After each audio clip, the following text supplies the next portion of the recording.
और वो जो ड्राफ्ट बनाया था बाबा साहेब अम्बेडकर जी ने, उन्होंने उस ड्राफ्ट को फिर कॉन्स्टिट्यूएंट असेंबली के सामने प्रेजेंट किया। अब ये जो ड्राफ्ट डॉक्टर बाबा साहेब अम्बेडकर ने असेंबली के सामने प्रेजेंट किया था, उसका फिर असेंबली में डिस्कशन हुआ, आर्टिकल बाय आर्टिकल, एक एक आर्टिकल को लेके डिस्कशन हुआ। और फिर कई सारे सुझाव अलग अलग जो मेंबर्स थे कमेटी के उन्होंने दिए। तो कई सारे अमेंडमेंट्स मतलब होता है चेंजेस ना, उसमें कई सारे चेंजेस लाए गए। और बाबा साहेब अम्बेडकर ने ये टास्क अपने हाथ में लिया था कि उन्होंने ड्राफ्ट को रिप्रेजेंट किया। उन्होंने जितने क्वेश्चन उठ रहे थे उस ड्राफ्ट को लेके, वो सारे क्वेश्चन का आंसर दिया। और जहाँ लग रहा था कि नहीं ये जेन्युइन है, ये चेंजेस यहाँ होने चाहिए, अगर ये चेंजेस होंगे ड्राफ्ट में जो कि कॉन्स्टिट्यूएंट असेंबली के मेंबर्स ने दिए हैं, तो हमारा देश और अच्छे से चलेगा। तो वो सारे चेंजेस भी उन्होंने किए। और उनका इस महान कंट्रीब्यूशन की वजह से जो उन्होंने इस कॉन्स्टिट्यूशन को बनाने के लिए दिए हैं, Baba Saheb Ambedkar is called the architect of the Indian constitution. Baba Saheb Ambedkar को क्या कहा जाता है? Architect of the Indian constitution. ये थोड़ा इंपॉर्टेंट है बेटा, एमसीक्यूज़ वगैरह में भी आ सकता है, या क्वेश्चन भी होगा कि architect of the Indian constitution किसे कहते हैं? तो बाबा साहेब अम्बेडकर को कहते हैं। क्यों कहते हैं? क्योंकि doctor Baba Saheb Ambedkar handled the task of presenting the draft, answering the various questions raised on it, making changes in the draft as per the suggestion of the constituent assembly and making every provisions of the constitution flawless due to his contribution. या अगर हमें short में कितने marks अगर short में लिखना है तो फिर यहाँ से ज़्यादा करेंगे।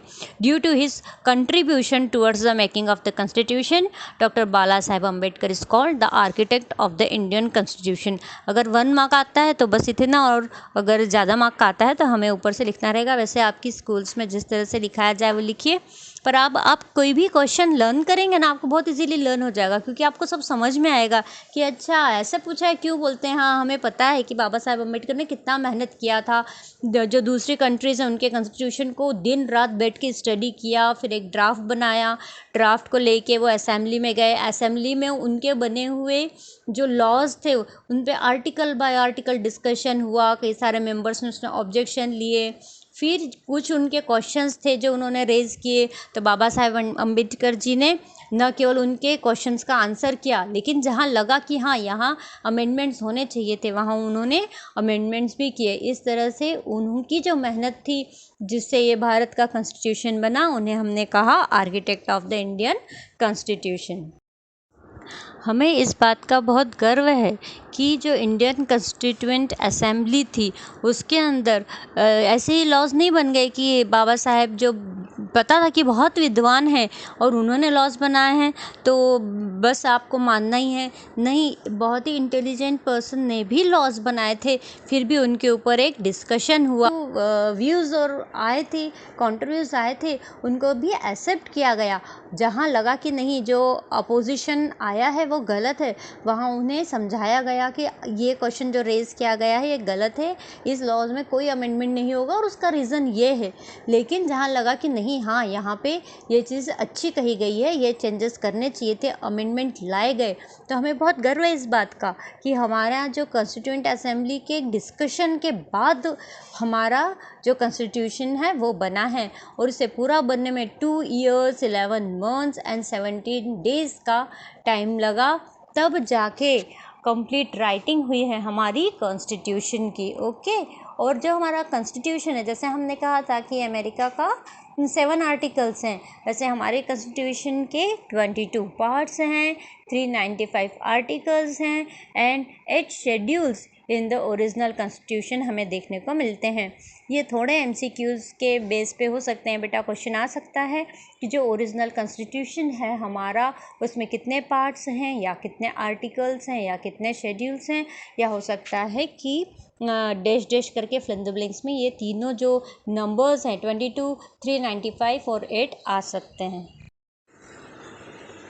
अब कुछ जो वेल नोन मेंबर्स थे कॉन्स्टिट्यूएंट असेंबली के, हम उनके नाम बताते हैं। वो हैं डॉक्टर राजेंद्र प्रसाद, पंडित जवाहरलाल नेहरू, डॉक्टर बाला साहेब अम्बेडकर, सरदार वल्लभ भाई पटेल, मौलाना Abdul Kalam Azad, Sarojini Naidu, JB. Kripalani, Rajkumari Amrit Kaur, Durgabai Deshmukh, Hansaben Mehta and others. ये सारे वेल नोन मेंबर्स थे हमारे इंडियन के जो कॉन्स्टिट्यूएंट असेंबली थी उनके।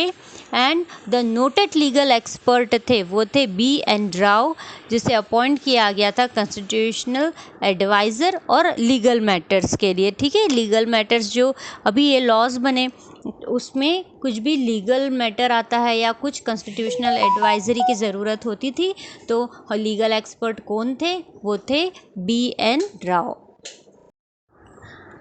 अब जो कॉन्स्टिट्यूएंट असेंबली ने कॉन्स्टिट्यूशन बनाया था उसे अडॉप्ट किया गया 26 नवंबर 1949 को।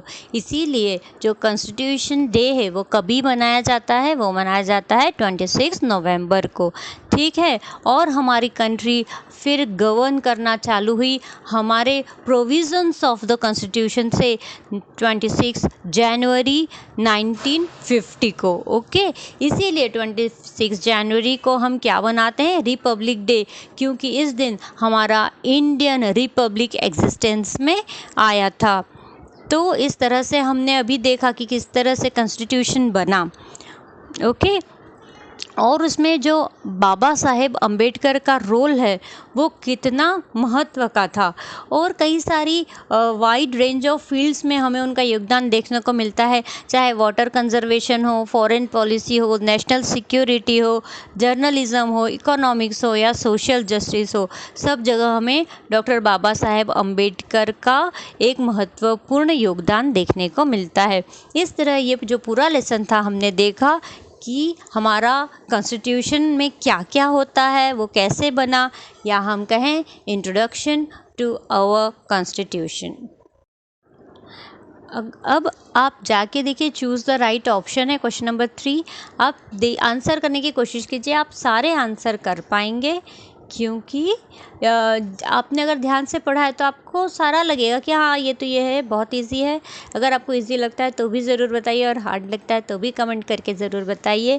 अगर आपको वीडियो पसंद आ रहा है तो प्लीज़ उसे लाइक कीजिए। अभी तक अगर आपने चैनल को सब्सक्राइब नहीं किया है तो सब्सक्राइब कर दीजिए, या चैनल पर नए हैं तो भी सब्सक्राइब कर दीजिए। और आपके जो 7th के महाराष्ट्र बोर्ड के फ्रेंड्स हैं उन्हें भी वीडियो ज़रूर शेयर कीजिए। चलिए मिलते हैं नेक्स्ट वीडियो में।